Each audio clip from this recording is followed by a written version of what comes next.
नमस्कार बंधुरा आमी प्रणति घरोया उपाय चैनेले तोमादेर सबाइके स्वागत। आशा करी सबाई खूब भालो आछो एबं सुस्थ आछो। घरोया उपाय चैनेले आमी घरोया उपाये विभिन्न समस्यार समाधान किभाबे करी सेई विषयगुलोई तोमादेर संगे शेयर करी। आशा करी तोमादेर उपकारे लागबे। এই ভিডিওটি দেখে যদি তোমাদের উপকার হয় এবং ভালো লাগে তাহলে লাইক শেয়ার এবং সাবস্ক্রাইব করতে ভুলো না। পাশে থাকা বেল আইকনটি প্রেস করে দিও নোটিফিকেশন পাওয়ার জন্য। উকুন হলো এক ধরনের পরজীবী পোকা। এরা 3000-এরও বেশি প্রজাতির হয়ে থাকে। এরা দ্রুত বংশবৃদ্ধি করে এবং রক্ত খেয়ে বাঁচে। উকুনের ডিমকে নিট বা নিকি বলা হয়। উকুন কোনো রোগ ছড়ায় না, কিন্তু উকুন হলে চুলকানি ও র্যাশ থেকে ইনফেকশন হতে পারে এবং সেখান থেকে চুলের গোড়া আলগা হয়ে গিয়ে চুল ঝরে পড়ে ও চুল রুক্ষ হয়ে যায়।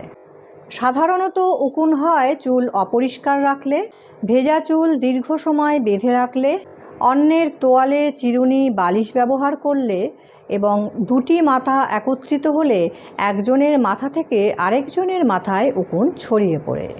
উকুন থেকে বাঁচতে স্ক্যাল্প ও চুল সবসময় পরিষ্কার রাখতে হবে।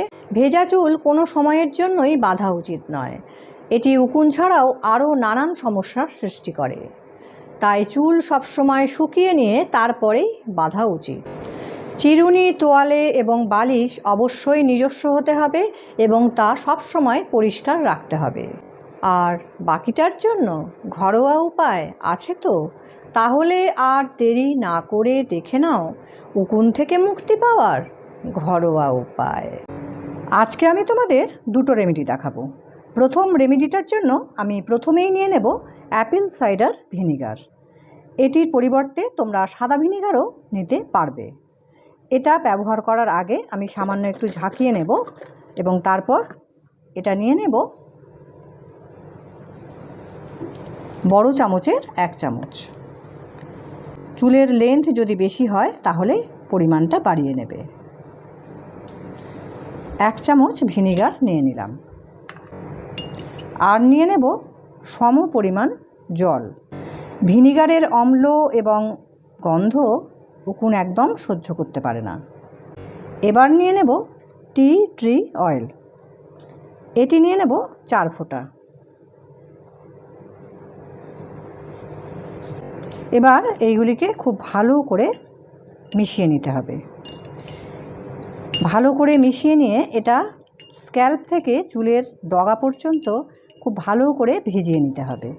পরিমাণ বেশি লাগলে এর পরিমাণগুলো কিন্তু বাড়িয়ে নিতে হবে। এরপর শাওয়ার ক্যাপ দিয়ে বা না থাকলে এরকম প্লাস্টিক দিয়ে মাথাটা ঢেকে রাখতে হবে। কতক্ষণ ঢেকে রাখতে হবে এবং তারপরেই বা কী করতে হবে দ্বিতীয় রেমেডিটার পরে বলছি। দ্বিতীয় রেমেডিটার জন্য প্রথমেই নিয়ে নেব রসুন বাটা। রসুন বাটা নিয়ে নেব 1 চামচ। আর নিয়ে নেব লেবুর রস। আমি এরকম একটা লেবুর রস তৈরি করে রেখেছি, এটা এর মধ্যে দিয়ে দেব। লেবুর রস এখানে দিয়ে দিচ্ছি প্রায় 3 চামচ। 3 চামচ লেবুর রসের সঙ্গে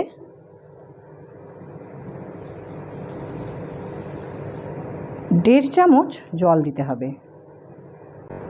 আর নিয়ে নেব 1 চামচ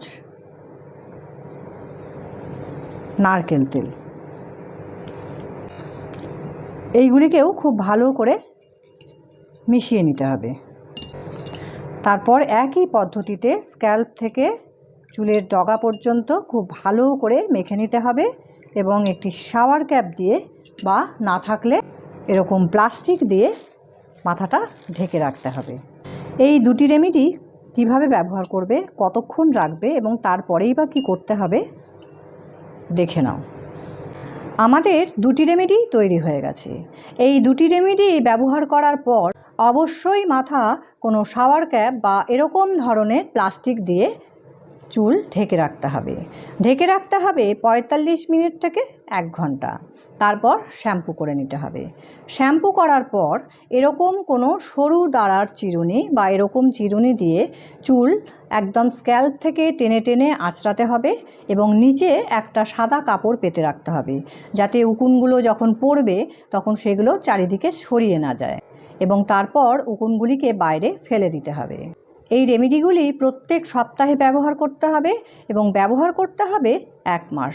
কারণ উকুন মরে গেলেও উকুনের ডিম থেকে আবারও উকুন জন্মাবে এবং উকুন কখনো মাথা থেকে যাবে না। তাই তাদেরকে সমূলে বিনাশ করার জন্য এই রেমেডিগুলি 4 সপ্তাহ ব্যবহার করতেই হবে, এবং যখন এইগুলি ব্যবহার করবে তখন বাড়ির সকলকেই ব্যবহার করতে হবে।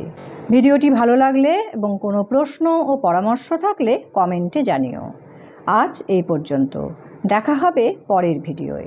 সবাই খুব ভালো থেকো, সুস্থ থেকো, নিজেদের যত্ন করো আর অস্বস্তিকর উকুনের হাত থেকে মুক্তি পাও। টাটা।